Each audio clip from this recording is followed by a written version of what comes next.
Welcome to bird media. నేను వైష్ణవి. చంద్రబాబు నాయుడు నేతృత్వంలోని AP ప్రభుత్వం ప్రజా రవాణా రంగంలో కూడా పెద్ద మార్పులకే శ్రీకారం చుడుతోంది. రాబోయే సంవత్సరాల్లో ఏపీఎస్ఆర్టీసీలో ప్రవేశపెట్టే కొన్ని కొత్త బస్సులు ఎయిర్ కండిషన్ ఎలక్ట్రిక్ వాహనాలే ఉంటాయని కూడా సీఎం ప్రకటించారు. అంటే ఇప్పటి వరకు నగర ప్రాంతాలకు మాత్రమే పరిమితమైన ఈ ఏసీ సౌకర్య బస్సుల్ని గ్రామీణ ప్రాంతాల పల్లె వెలుగు సేవల్లో కూడా అందించాలి అనే నిర్ణయం తీసుకోవటం విశేషం. ఇప్పటి వరకు డబ్బున్న వాళ్ళకే ఈ బస్సులు అనుకున్నారు.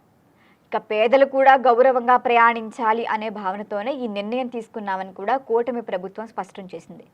తక్కువ ఖర్చుతో అందుబాటులో ఉండే ఏసీ ఎలక్ట్రిక్ బస్సులు అందించడం ద్వారా ప్రజలకు సౌకర్యవంతమైన ప్రయాణం కల్పించడమే కాదు, పర్యావరణానికి హాని తగ్గించడం కూడా ఇందులో లక్ష్యంగా పెట్టుకున్నారు. మరి కాలుష్యాన్ని తగ్గించే దిశగా ఎలక్ట్రిక్ వాహనాల వినియోగాన్ని విస్తృతంగా పెంచాలని ప్రభుత్వం కట్టుబడింది. ఈ క్రమంలో రాష్ట్ర వ్యాప్తంగా భారీ స్థాయిలో ఎలక్ట్రిక్ బస్సుల కొనుగోలు ప్రణాళికలను కూడా సిద్ధం చేశారు.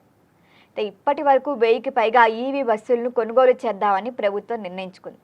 ఒకవేళ భవిష్యత్తులో ఇంకా ఎక్కువైతే గనక వాటిని పెంచే ఛాన్స్ కూడా ఉంటుంది.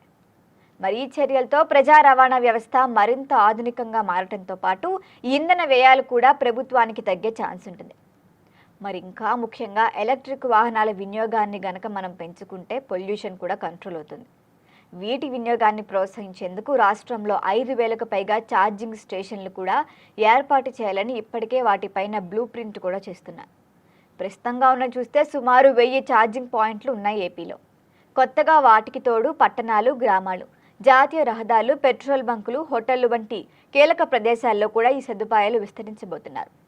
దీంతో ఎలక్ట్రానిక్ వాహనాల వినియోగం మరింత సులభతరం అవుతుంది. అయితే అనకాపల్లి పర్యటన సందర్భంగా రాష్ట్రంలో పెట్టుబడులు, ఉపాధి అవకాశాలపై కూడా సీఎం వివరించారు. కూటమి పాలనలో సుమారు 5.95 లక్షల కోట్ల పెట్టుబడులు రాష్ట్రానికి వచ్చినట్లుగా కూడా తెలిపారు. దీని ద్వారా దాదాపు 4.76 లక్షల మందికి పైగా ఉపాధి కలిగే ఛాన్స్ కూడా ఉంటుంది. అలాగే రాంబల్లిలో 5400 కోట్ల వ్యయంతో నిర్మిస్తున్న సోలార్ ఇంగాట్ వేఫర్ తయారీ ప్లాంట్కు కూడా ఆయన శంకుస్థాపన చేయడం జరిగింది. ఈ ప్రాజెక్టు ద్వారా విదేశీ దిగుమతులపై ఆధారపడటం తగ్గిపోతుంది, దేశీయోత్పత్తికి కూడా ప్రోత్సాహం లభిస్తుందని తెలిపారు. మొత్తం మీద ఇప్పుడు పేదలకి కూడా గౌరవప్రదమైన ప్రయాణం అందిద్దా అనే లక్ష్యంతో ప్రభుత్వం ప్రారంభించిన ఈ ఎలక్ట్రిక్ ఏసీ బస్సుల యోజన రాష్ట్ర ప్రజా రవాణా రంగాన్నే కొత్త దిశగా తీసుకెళ్లే కీలక అడుగుగా చెప్పొచ్చు.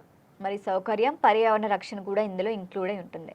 మరి ఇవన్నీ కలిపి ప్రణాళిక నిలుస్తుంది అనే అభిప్రాయం కూడా వ్యక్తమవుతుంది. చూడాలి మరి ఏసీ బస్సులను ఎప్పటి నుంచి స్టార్ట్ చేస్తారు ఏంటి అన్న వివరాలు మాత్రం త్వరలోనే అధికారికంగా రిలీజ్ చేసే ఛాన్స్ ఉంది. దీనిపైన మరిన్ని అప్డేట్ల కోసం చూస్తూనే ఉండండి బర్డ్ మీడియా.